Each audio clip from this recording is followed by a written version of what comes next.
Grover Cleveland Biography. 1837 to 1908. The 22nd and 24th President, Grover Cleveland, is the only president to serve 2 non-consecutive terms, as well as the first to be married in the White House. Who was Grover Cleveland? Grover Cleveland was a tough opponent of political corruption who fiercely guarded the integrity of the offices in which he served. He lost a second term as incumbent but won back the presidency 4 years later. He earned the nickname Guardian President for his record-breaking use of veto power and strengthened the executive branch, ushering in the modern presidential era. Early life. Stephen Grover Cleveland was born on March 18, 1837, in Caldwell, New Jersey, the fifth of 9 children born to Anne Neal and Richard Foley Cleveland, a Presbyterian minister.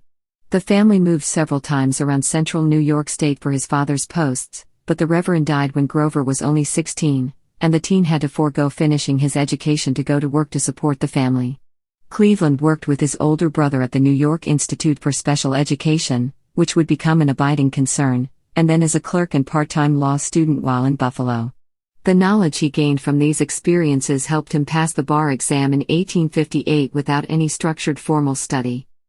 Political life and presidency. Grover Cleveland, he dropped his first name as an adult, perhaps because he had been called Big Steve by friends, due to his girth, at over 250 pounds, basically went with the flow of his career rather than hold any specific ambitions. He did evade military service in the Civil War by paying a substitute $300, which was not an uncommon practice at the time. Passing the bar exam led to a position as district attorney for Erie County, then sheriff, mayor of Buffalo and governor of New York from 1882 to 1884, when he became known Uncle Jumbo. In his first term as president, 1885-89, Cleveland was uncomfortable in the White House, especially as a bachelor. He married his ward, the daughter of his deceased Buffalo law partner, making Frances Folsom America's youngest First Lady at 21. It was the first and only White House wedding of a president. The couple's 27-year age difference was summarily lampooned. Children began arriving between his 2 terms, and 3 were born in the White House. The Clevelands had 5 children in all. In his first term, Cleveland also presided over the dedication of the Statue of Liberty, and saw Geronimo surrender, thus ending the Apache Wars. Cleveland's presidencies bracketed one-term President Benjamin Harrison. He was not in favor of overthrowing the Hawaiian monarchy, which had been set in motion during Harrison's time in office, but despite his opposition, Hawaii was annexed. Cleveland wrote, "I am ashamed of the whole affair." In general, he was not in favor of imperialistic moves and even declared a war on London when a boundary dispute arose between Britain and Venezuela. This revived use of the Monroe Doctrine, which had languished. He was also against subsidies and special interests, which is how his record-breaking use of the veto came about. Cleveland believed that hardship built character. Being less oppressor of his own agenda than a monitor of Congress earned him yet another nickname, Guardian President. He exercised his veto power 584 times, more than double the number cast by all previous presidents, and the highest number of any president except Franklin Delano Roosevelt, who had been elected to 4 terms.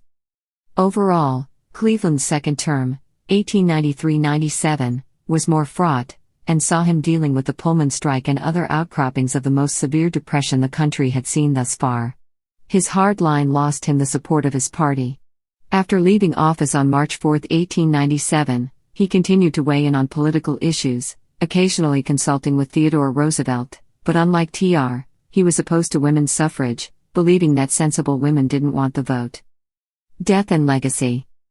Cleveland died of a heart attack on June 24, 1908, at the age of 71, at the family's home in Princeton, New Jersey.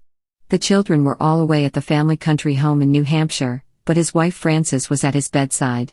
Cleveland had been ill since the previous autumn, suffering from a weak heart and other ailments.